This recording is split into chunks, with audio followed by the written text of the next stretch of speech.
بسم اللہ الرحمن الرحیم. ہنر دولت آیا آپ کا اگلا چیپٹر ہے. اس کے کوشچن آنسرز کو اگر ہم دیکھیں تو پہلا سوال آپ سے پوچھا جا رہا ہے بیوہ پنجے پٹر کے ہنر سکھانا لائق کتھے وٹھی وئی. مطلب بیوہ اپنے بیٹے کو، پنجے مطلب اپنے بیٹے کو ہنر سکھانے کے لیے، سکھانا لائق سکھانے کے لیے کتھے مطلب کہاں لے کے گئی. تو بیوہ پنجے پٹر کے ہنر سکھانا لائق شہر وٹھی وئی. بیوہ اپنے بیٹے کو ہنر سکھانے کے لیے شہر لے کے گئی. ٹھیک ہے. سوال نمبر 2، ہوا پنجے پٹر کے کیڑے کاریگر وٹ وٹھی وئی. ہوا یعنی ہوا سے مراد کون ہے؟ بیوہ. ہم کہتے ہیں نا وہ یعنی بیوہ، وہ اپنے بیٹے کو کون سے کاریگر کے پاس، کیڑے کاریگر وٹ، کون سے کاریگر کے پاس وٹھی وئی لے کے گئی. بیوہ پنجے پٹر کے واڈی کاریگر وٹ وٹھی وئی.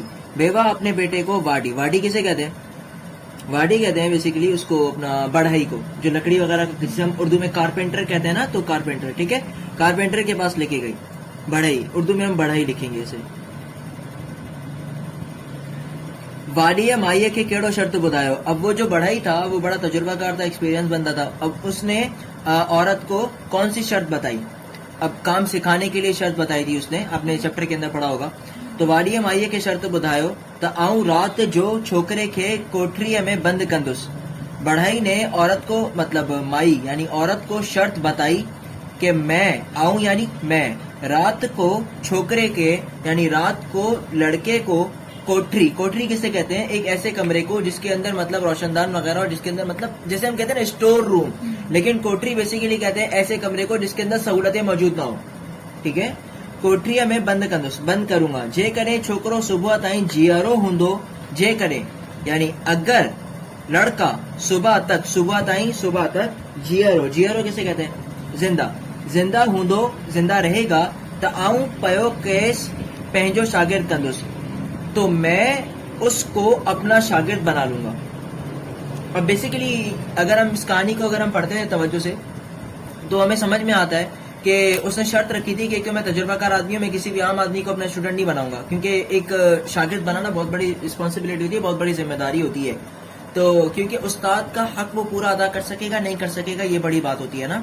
تو اب اس نے کہا میں اس کا امتحان لینا چاہتا ہوں. بیسیکلی اس کو مارنا نہیں چاہتا تھا، اس کا امتحان لینا چاہتا تھا. اس کمرے کی پوزیشن بھی آپ کو پتا ہے کہ اس کوٹری کی پوزیشن یہ تھی کہ اس کے اندر ایک ہوا آنے کا انتظام تھا، کہ وہاں سے ہوا آتی تھی، اور سردیوں کی راتیں تھی، اور اس کے پاس نہ کمبل تھا، نہ لحاف تھا، نہ کوئی چیز تھی اوڑھنے کے لیے. اب ظاہری بات ہے انسان سردی کے اندر کتنی دیر زندہ رہ سکتا ہے؟ نہیں رہ سکتا زیادہ وقت زندہ. تو اب کیا ہوگا کہ اگر اس کے اندر یہ زندہ رہ جاتا ہے اور سردی کو برداشت کر سکتا ہے، تو مطلب اس کے اندر قوت برداشت ہے. کام سیکھتے ہوئے اگر میں اس پہ سختی کروں گا تو اس سختی کو بھی کیا کرے گا؟ برداشت کرے گا. پہلی بات. دوسری بات، میں یہ بھی دیکھنا چاہتا ہوں کہ اپنے آپ کو بچانے کے لیے یہ کیا کرتا ہے. مطلب ظاہری بات ہے سردی لگ رہی ہوگی تو انسان اپنے بارے میں کچھ نہ کچھ تو سوچے گا نا. اب ہم دیکھتے ہیں کمرے کے اندر لکڑی کے ٹکڑے تھے، اور مطلب بیم جو ہوتے ہیں نا، مطلب آپ سمجھتے ہیں جیسے تمبو جیسے ٹینٹ ہوتا ہے، اس کو روکنے کے لیے جو لکڑی کے ہوتے ہیں، بانس ہوتے ہیں، وہ رکھے ہوئے ہوتے ہیں. اس کو کاٹ کر ہی اپنے لیے کچھ ایسا بناتا ہے کہ جس کی وجہ سے کافی حد تک سردی میں محفوظ رہ سکے. صبح تک جب یہ زندہ رہتا ہے تو جب بڑھئی آ کے کھول کے دیکھتا ہے تو پھر اس کاریگری سے بھی متاثر ہوتا ہے اور اس کی ہمت سے بھی متاثر ہوتا ہے. پھر اس کو اپنا شاگرد بناتا ہے. پھر جب شاگرد بناتا ہے تو پھر اگلا سوال دیکھیں کیا ہوتا ہے. چھوکرے اٹھ جے ہڈن ماں چھاٹ آئو. لڑکے نے اٹھ کہتے ہیں اونٹ کو. اونٹ کے ہڈاں کسے کہتے ہیں؟ مطلب ہڈیوں سے کیا بنایا؟ چھاٹ آئو مطلب کیا بنایا. چھوکرے اٹھ جے ہڈن ماں چاور اٹھایا. لڑکے نے اونٹ کی ہڈیوں سے چاول بنائے. پاؤ ڈیڑھ چاور. پاؤ ڈیڑھ کا مطلب ہوتا ہے ایک پاؤ یا 1.5 پاؤ. جیسے آپ کی کاپی کے اندر لکھا ہے نا پاؤ ڈیڑھ، تو پاؤ کا مطلب ہوتا ہے 1 پاؤ، ڈیڑھ کہتے ہیں یعنی آدھا. ٹھیک ہے. اب ہم کہیں آدھا پاؤ یا 1.5 پاؤ، دونوں بن سکتے ہیں اس کا. ٹھیک ہے.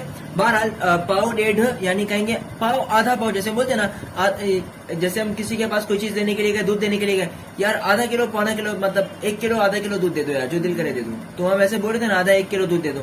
تو وہی حساب کتاب ہے کہ پاؤ ڈیڑھ اس نے کیا کر دیے؟ چاول بنائے. اب بیسیکلی وہ ہڈیاں تھیں، ہڈیوں سے چاول تو بنتے نہیں ہیں، لیکن اس نے اس کو چاول کے انداز میں کاٹا. یہ اس کی کاریگری تھی کہ ایک اونٹ کی ہڈی کو وہ اس سے ایسے اس نے اتنے بہترین طریقے سے کاٹا کہ وہ چاول لگنے لگے. ٹھیک ہے. یہ آپ کا پورا چیپٹر تھا.